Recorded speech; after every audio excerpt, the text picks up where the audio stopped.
Vida Darlene Chessher is with us here to talk about her memoir, My Vida. How are you today? I'm wonderful, and how are you? I'm excellent, thank you. Now, what was the inspiration behind this memoir? What made you want to share your story? Well, really and truly, I wanted some freedom. Mm, And we lost my mom about 6 years ago, and it was something that she had always wanted to do was to write a book about her life and some different events that took place in her life. And yeah, I knew that I had a story to tell, and I knew that writing helps with freeing up your insides, so to speak. So I took on the endeavor a little over 10 years ago, about 11 years ago now, I started, and it has taken me this long to get through it. And so I guess freedom mm, is what has inspired me between losing mom and her not being able to truly be free with some things that went on in her life. And I wanted to experience the freedom. yeah. And your book addresses sensitive and personal topics, including abuse, addiction, and trauma. So, what was the process like for you during these experiences? Well, I was a very young child when my father had a horrific accident, and the Mm, stories in the book. But my brothers and I came together and bonded during that time, and we were all three quite young. But it was a trauma, nevertheless, being pulled from the home and having to live with different relatives for quite some time. And then I was still very young when incest occurred in my life. And, our bodies and our minds are amazing mm, piece of equipment. When I was experiencing traumas or the incest, I had out of body experiences where I could leave the situation in my mind. And so that process stayed with me throughout my life in the many different events that took place in my life. I think the out of body experience helped with me not really losing my mind over these type of situations that occurred. yeah. For years, I lived with the poor me syndrome, and I needed to survive. So that's when I picked up drugs, sort of, and alcohol, and they kind of gave me that freedom to live with situations in my life. Yeah.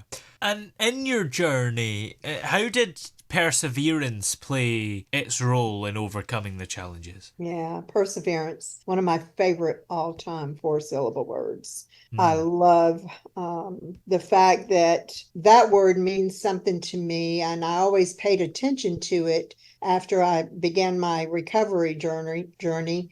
When people would talk about perseverance, they talked about how in struggles in their life, if they kept moving forward, the outcome was always so much better. yeah. Jimmy V in 1993 gave a touching testimony, and I'll never forget the words that he said. He said, "Don't give up, don't ever give up." And Mm. so, with that determination, which is my other five-syllable word that I love so much, with those two in place, I just kept on keeping on. And with the determination of perseverance, I just kept on trying to become free and a better person. Absolutely.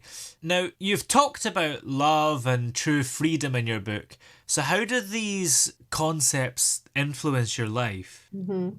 Secrets really keep us sick, and I had so many secrets in my life. I found that sharing with others any secrets that I might have seemed to cleanse me a little bit each time. And so, with my husband's help, sponsor, some family members, each time I would open up with them, I would just get another sense of I'm on the right track and to that freedom that I was looking for. Yeah.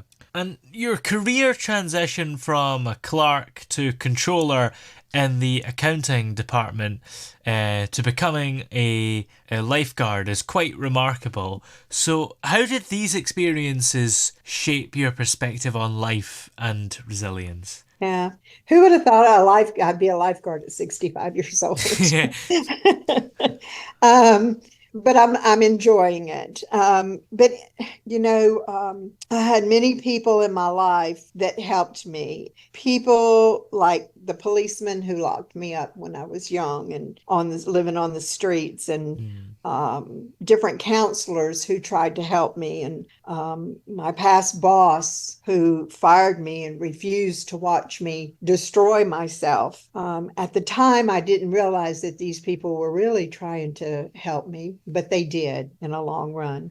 Mm. Um, at each job, and it goes all the way back to when I was young, because I started working when I was 15 years old, and I was a pretty good employee until I was not, till I was unemployable. And then when I started my recovery, I found that I would go above and beyond to try and help others in the job place. And so I was promoted in the jobs that I took on, and I often wondered what it would be like if I had had a formal education and had a kind of a normal life. Where would I be and what would I be doing if I can achieve the things that I've achieved with the past that I've had? So there again, perseverance, determination, and loyalty to those that have put their trust in you to hire you to do a job. And I think that is what has helped. Yeah. Now, in your memoir, you discuss finding happiness and freedom despite the trials and losses that you've been through. So, can you tell us a bit about how you've achieved that? Yeah, I was, and I'm still determined not to let the woes of my life control my outcome. Mm. When life had beat me down as far as I was willing to go, I reached out to what I know to be God, and I totally surrendered. I knew if I didn't do that, I was going to die. Yeah. And so once I did that, once I surrendered, a path was really given to me. And I had many uncertainties along the way, but from to keep on keeping on, I knew that I was going to be all right if I just didn't turn back and go in the direction that I had been going. Yeah. Now, your long and successful marriage is an inspiring aspect of your life. So, how has your relationship supported you throughout your journey? And what lessons have you learned about love and resilience? Yeah. Yeah, I have a wonderful husband.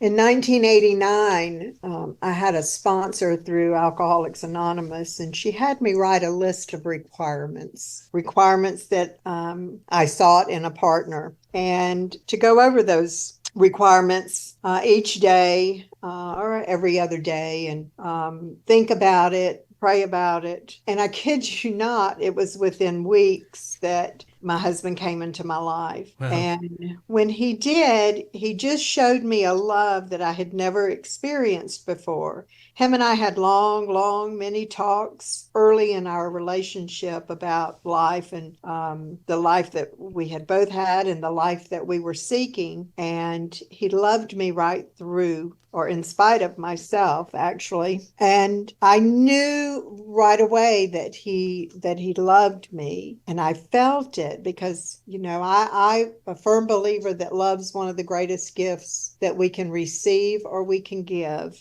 And I knew that I was truly loved by someone. And with that, it gave me strength. Love to me is not about look, sex, money, those types of things. It's about giving of oneself to better the other person. And I do speak of this in my book, and our relationship early on and the trials that we've had and experienced through our life. And we just communicate very well with each other, and we just get through. yeah. Yeah, Now, yeah. as someone who's experienced, significant personal and professional growth, what unexpected lessons did you learn along the way that you feel are important to share with others? Yeah. I had the ability, it seemed like, and it surprised me of how fast I could catch on to procedures and learn different jobs. And for instance, when I was hired with the DeKalb County Tax Commissioner's Office and was promoted from a temporary position to a full-time position, it was really because of my past that they were interested in, because I was a waitress and I was a Mm. bartender, and so I did a lot of customer service. And that's not something that you can be taught in school. That's something that you're either good at or you're not. And they felt like I was good. So what surprised me the most was that they didn't look down on my past and my past experiences, but yet they looked at it as an asset for them. So things like that continued to happen in my life, where what I perceived to be a downfall was truly a given asset. Yeah. And were there any moments in your journey that challenged your understanding of resilience? Oh, yeah. This is probably the most difficult question that you've asked thus far. And it brings me back to some painful memories. And first, I want to say that when I made the decision to stop attending AA meetings, it wasn't, I was about 7 years away from drinking and all. And I noticed that some people were behaving the way that I would behave back when I was drinking and all. And I Mm. didn't want to do that. I knew I needed to change my behavior, and my behavior had changed. So I didn't want to surround myself with those types any longer. So I quit attending meetings and just continued to go into church. You know, A was a huge factor in why I'm still alive. And so it was nothing against them. It was just me, I guess, growing spiritually and leaving others behind. And then one other time I was in therapy, and I was in therapy when my father was arrested for child molestation. And I kept experiencing some out of body moments. And so the doctor put me on Zoloft, which my husband called at the time my walking into wall medicine. Anyway, the doctor had also put me in some group sessions where there were other people in there that would cut themselves with razor blades, and one had different personalities. And I knew I wasn't going to go there or be that. And so I needed to keep moving forward and keep trying to grow spiritually. I knew that if I didn't continue growing, that I would move backwards, and backwards was not an option for me. So there again, it helped me to realize that my past was my past. There's nothing I can do to change it, and I needed to learn to live and cope with it. And of course, one of the ways I do that is to write about it. So. Yeah. And what advice would you give to someone who might be hesitant to, I guess, do what you've done and write about Mhm. their life or confront their own traumas in any way, really, to Yeah. begin their journey towards healing and self discovery? Yeah, you know, there's something magical about a pen and a piece of paper. When you take your thoughts that are in your mind and your body and your soul, and you write them down on a piece of paper, somehow it relieves you of it. And like I had said a moment ago, that your past is your past, cannot be changed. And so when it comes to your mind, write it down, release it, let it go. I would like to share scripture, if I could, on Romans 8:18. It's that the pain that you have been feeling cannot compare to the joy that is coming Mm, if you release your past. absolutely. Yeah. Well, this book, of course, My Vida, is the one we're talking about today. Do you have plans to write any more books, whether they're kind of related to your life or not? Yes, I do. Mm. I would like to write a little bit about my life with my mom, and then maybe my life in my later years with my husband. Well, in the meantime, where are we able to find this book, My Vida? Right now, it's being published through Woodbridge Publishing Company, and they will have all that information. No problem at all. Well, many thanks for joining us. It's been great having you on the show today. Thank you so much.